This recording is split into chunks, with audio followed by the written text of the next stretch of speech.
The fall of man. A story inspired by Genesis 3, the sun rose over Eden with gentle splendor, casting golden rays across a landscape untouched by death or sorrow. Trees of every kind stretched toward the sky, bearing fruit that gleamed like polished jewels. Birds soared through the air in joyful harmony, while rivers, clear as crystal, wound through the land, nourishing the roots of this sacred place. Animals grazed and played in peace, for there was no predator, no prey, no fear. This was Eden, a garden planted by the very hand of God, a haven of life and perfection. In this paradise lived Adam and Eve, the man and woman formed by God himself. Adam, shaped from the dust, breathed into life by the Spirit of God, bore the strength of earth and the wisdom of his Maker. Eve, drawn from Adam's side, was full of grace and wonder.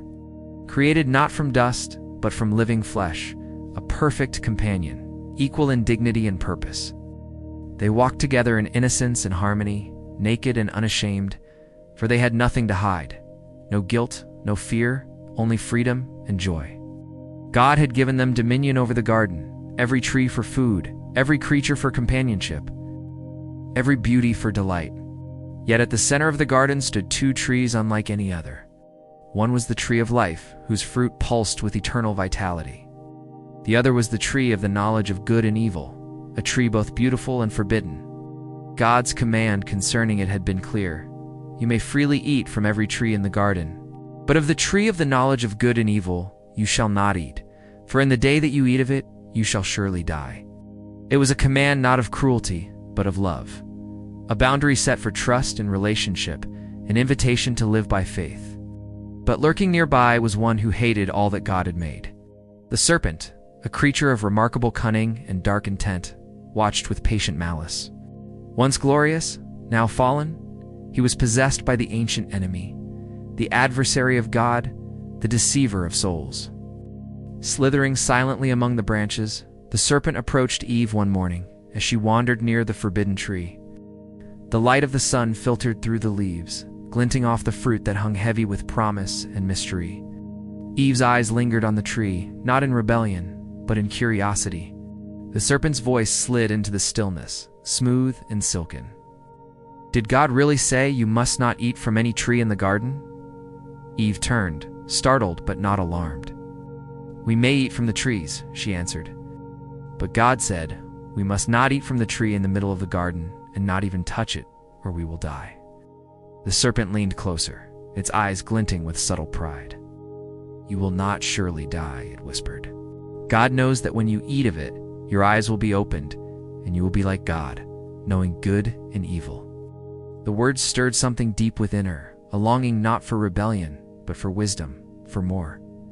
Eve looked again at the tree. It was indeed beautiful, and its fruit seemed to glow with hidden knowledge. Her hand moved slowly, hesitantly, then with decision. She reached out, plucked the fruit, and tasted it. For a moment, nothing happened. No thunder, no fire, only a strange new awareness, a heaviness of mind.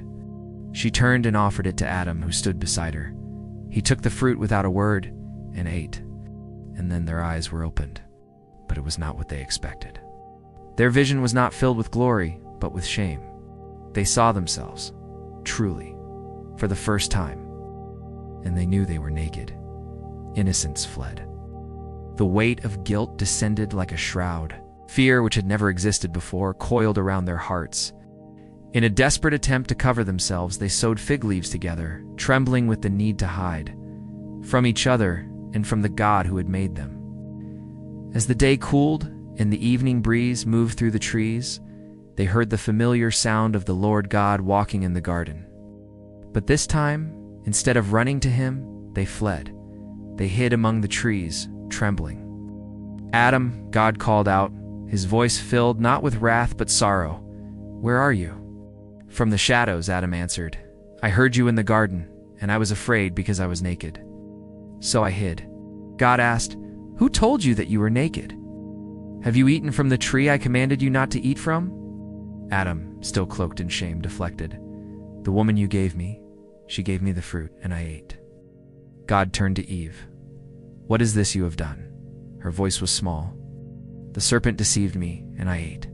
Then God, righteous and just, pronounced judgment. First to the serpent, because you have done this, you are cursed more than all livestock and wild animals. You will crawl on your belly and eat dust all the days of your life. And I will put enmity between you and the woman, between your offspring and hers. He will crush your head, and you will strike his heel. It was more than a curse. It was a prophecy, a promise. One day, a descendant of the woman would rise to destroy the deceiver, though wounded in the process. To Eve, God said, I will greatly increase your pain in childbearing. In pain, you will bring forth children. Your desire will be for your husband, and he will rule over you. To Adam, he said, because you listened to your wife and ate from the tree I commanded you not to eat, cursed is the ground because of you. Through painful toil, you will eat of it all your life, will produce thorns and thistles. By the sweat of your brow, you will eat your bread until you return to the ground. For dust you are, and to dust you shall return. Though the sentence was severe, it was not without mercy. God made garments of skin for Adam and Eve, a covering that required the shedding of blood, a foretaste of atonement. Then, to prevent them from living forever in a state of sin, he banished them from the garden. The way to the tree of life was sealed.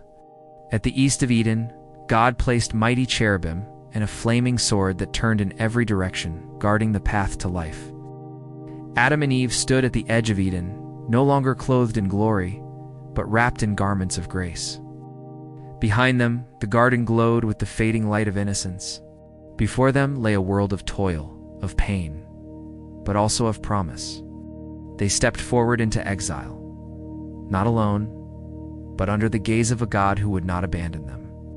Though paradise was lost, the story of redemption had begun.